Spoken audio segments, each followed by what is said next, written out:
Assalamualaikum warahmatullahi wabarakatuh. Pada kesempatan ini kita akan bahas latihan PTS Fisika kelas 11. Nomor 32, sebuah mesin hidrolik mempunyai piston kecil dan besar. Kedua jari-jarinya yaitu 5 cm dan 20 cm. Jika pada piston kecil dikerjakan gaya 100 Newton, maka beban yang mampu diangkat piston besar adalah, di sini yang diketahuinya adalah jari-jarinya. Jadi di sini jari-jari piston kecilnya yaitu R1 sama dengan 5 cm. Kemudian jari-jari piston besarnya, jadi di sini adalah R2 sama dengan 20 cm. Jadi piston kecilnya adalah R1 dan piston besar adalah R2.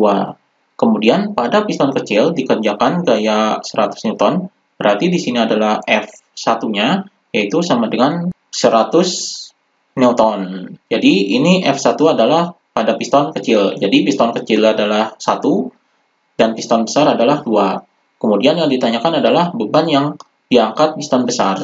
Jadi di sini adalah F2-nya yaitu sama dengan berapa? Jadi F2 ini adalah beban yang diangkat piston besarnya. Ini yang ditanyakan.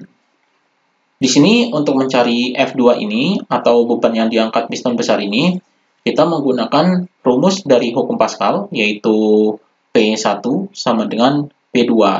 Jadi dalam hukum Pascal ini, tekanan pada piston kecil ini sama dengan tekanan pada piston besar. Rumus tekanan di sini adalah F per A. Maka di sini F1 per A1 sama dengan F2 per A2. Jadi rumus tekanan ini adalah F per A. Di sini A-nya adalah luas penampangnya. Jadi di sini A-nya adalah sama dengan luas penampang. Karena penampangnya ini kita anggap lingkaran, maka A-nya ini adalah luas lingkaran. Luas lingkaran adalah pi R kuadrat. Jadi ini rumus luas lingkarannya. Maka kita masukkan di sini angkanya. Jadi di sini F1-nya adalah 100. Jadi di sini 100 per A1-nya adalah luas lingkarannya. Jadi di sini rumus luas lingkaran adalah pi R1 kuadrat. Jadi pi R1 kuadrat sama dengan F2-nya ini yang dicari. Jadi di sini F2 per A2-nya ini adalah luas lingkarannya. Jadi di sini pi R2 kuadrat. Di sini pi-nya sama, jadi bisa dicoret. Maka di sini kita masukkan nilai jari-jarinya. Jadi di sini 100 per R1 kuadrat. Jadi di sini adalah R1-nya 5. Jadi di sini 5 kuadrat sama dengan F2-nya ini yang dicari, jadi F2 per R2-nya ini adalah jari-jari piston besar, yaitu ini 20, jadi di sini 20 kuadrat. Maka di sini kita bisa kali silang, jadi 5 kuadrat dikali F2 adalah 25 F2, jadi 5 kuadrat ini adalah 25, ini dikali silang, jadi dikali dengan F2, jadi 25 F2 sama dengan ini 100 dikali dengan 20 kuadrat, jadi 20 kuadrat ini adalah 400. 400 dikali dengan 100 adalah 40.000. Jadi di sini 40.000.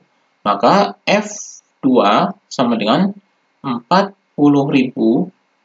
dibagi dengan 25. Jadi 25-nya ini dipindahkan ke bawah. Maka hasilnya di sini sama dengan 40.000 dibagi 25, yaitu 1600. Jadi 1600 Newton. Jadi ini adalah beban yang diangkatnya, yaitu 1600 Newton. Jadi jawabannya adalah yang C. Ini jawabannya. Kemudian nomor 33, gambar berikut menunjukkan sebuah tabung U yang berisi zat cair dan diberi pengisap. Di sini berat dan gesekan diabaikan. Jadi ini gambarnya.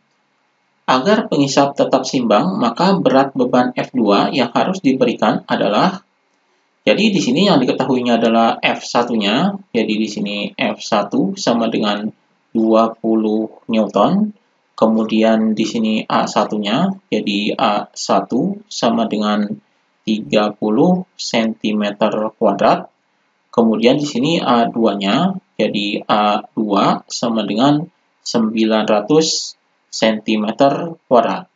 Jadi di sini satuannya tetap dalam cm kuadrat karena cara untuk mengerjakannya kita memakai perbandingan. Karena di sini ada F1, E1 dan A2 dan F2. Kemudian yang ditanyakan adalah F2-nya. Jadi di sini F2-nya yaitu sama dengan berapa? Jadi untuk menghitung F2 ini kita menggunakan rumus hukum Pascal karena di sini tekanan di sini dan tekanan di sini ini sama. Jadi berlaku hukum Pascal. Jadi hukum Pascal yaitu P1 sama dengan P2. Jadi tekanan pada piston kecil ini sama dengan tekanan pada piston besarnya.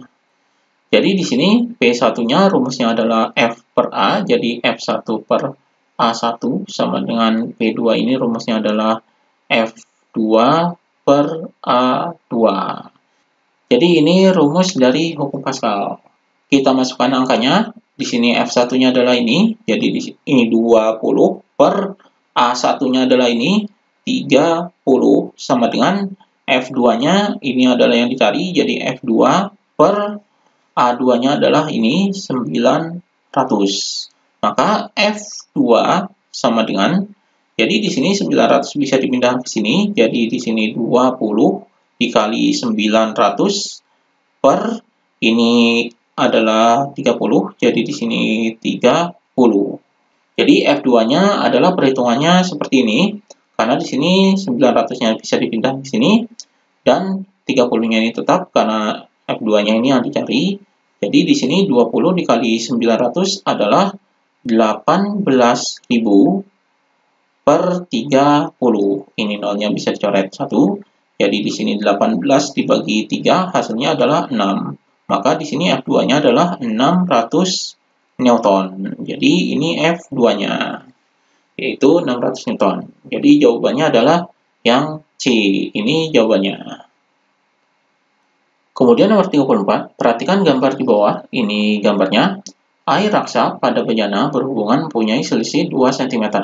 Kaki sebelah kiri berisi zat cair yang tingginya 25 cm. Massa jenis zat cair tersebut adalah rho raksa, di sini sama dengan 13.600 kg per meter kubik. Di sini yang diketahuinya adalah selisih ketinggiannya yaitu 2 cm. Jadi ini adalah selisih ketinggiannya yaitu 2 cm, maka di sini adalah H1-nya, jadi H1 sama dengan 2 cm. Ini bisa diubah dalam cm, jadi dibagi dengan 100, jadi hasilnya adalah 2 kali 10 pangkat min 2 meter. Kemudian ini adalah ketinggian dari cairan yang kedua, jadi di sini adalah H2-nya sama dengan 25 cm. Ini cm kita ubah ke meter, jadi sama dengan 25 kali 10 pangkat min 2 meter. Jadi ini ketinggian yang keduanya. Kemudian di sini massa jenis raksanya. Jadi di sini ini kaki sebelah kiri berisi zat cair. Jadi sebelah kiri ini adalah zat cairnya, berarti sebelah kanannya adalah raksanya. Jadi di sini yang diketahuinya adalah rho satunya yaitu sama dengan rho raksa yaitu 13.600 kg per meter kubik. Jadi ini rho-nya. Kemudian yang ditanyakan adalah massa jenis zat cairnya. Jadi di sini adalah rho 2-nya yaitu sama dengan berapa? Ini yang ditanyakannya. Jadi di sini kita menggunakan rumus tekanan hidrostatis. Jadi tekanan hidrostatis pada sebelah kiri itu sama dengan tekanan hidrostatis pada sebelah kanan. Jadi di sini pH1 sama dengan pH2. Jadi tekanan hidrostatis 1 sama dengan tekanan hidrostatis 2. Rumus tekanan hidrostatis adalah rho GH. Jadi di sini rho 1 H1 sama dengan tekanan hidrostatis ini rumusnya adalah rho GH. Jadi di sini rho-nya adalah 2 dan H-nya adalah 2. Maka di sini kita hitung, ini G-nya ini bisa dicoret, jadi G-nya bisa dicoret, maka rho 1 kali H1 sama dengan rho 2 dikali H2. Jadi rho 1-nya adalah ini 13.600, kemudian dikali dengan H1-nya adalah ini 2 kali 10 pangkat min 6 sama dengan, kemudian di sini rho 2-nya ini adalah yang ditanyakan. Jadi di sini adalah rho 2, kemudian dikali dengan H2-nya adalah ini. Jadi 25 kali 10 pangkat min 2. Di sini kita kalikan terlebih dahulu. 13.600 dikali 2 adalah 27.200. Jadi ini dikalikan 27.200, kemudian dikali dengan 10 pangkat min 2. Sama dengan ini rho 2 dikali 25 kali 10 pangkat min 2 adalah 25 kali 10 pangkat min 2 dikali dengan rho 2. Maka di sini rho 2 sama dengan ini 25 kali 10 pangkat min 2 ini dipindahkan ke bawah. Jadi di sini 27.200 dikali 10 pangkat min 2, kemudian dibagi dengan 25 kali 10 pangkat min 2. Jadi 10 pangkat min 2 ini bisa dicoret karena nilainya sama. Maka hasilnya di sini sama dengan 27.200 dibagi 25, yaitu 1088. Jadi 1088 kg per meter kubik. Jadi ini rho 2-nya. Jadi di sini jawabannya adalah yang C. Ini jawabannya. Kemudian nomor 35, tekanan yang diberikan zat cair akan diteruskan sama besar ke segala arah merupakan pernyataan dari hukum A. Utama hidrostatika, B. Archimedes, C. Pascal, D. Boyle, E. Kekekalan energi mekanik. Jadi di sini tekanan yang diteruskan sama besar ke segala arah merupakan hukum. Di sini jawabannya adalah hukum Pascal. Jadi pernyataan ini adalah merupakan hukum Pascal. Jadi ini jawabannya. Kemudian nomor 36, gaya apung yang bekerja pada suatu benda yang berada dalam fluida adalah 1.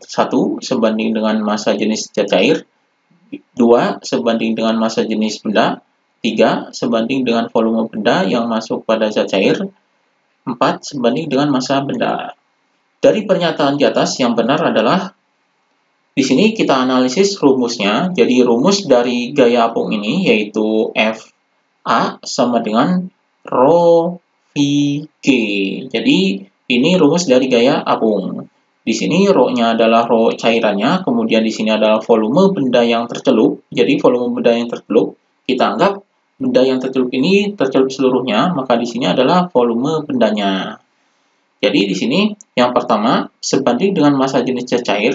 Jadi gaya apung ini sebanding dengan massa jenis zat cair. Jadi ini benar.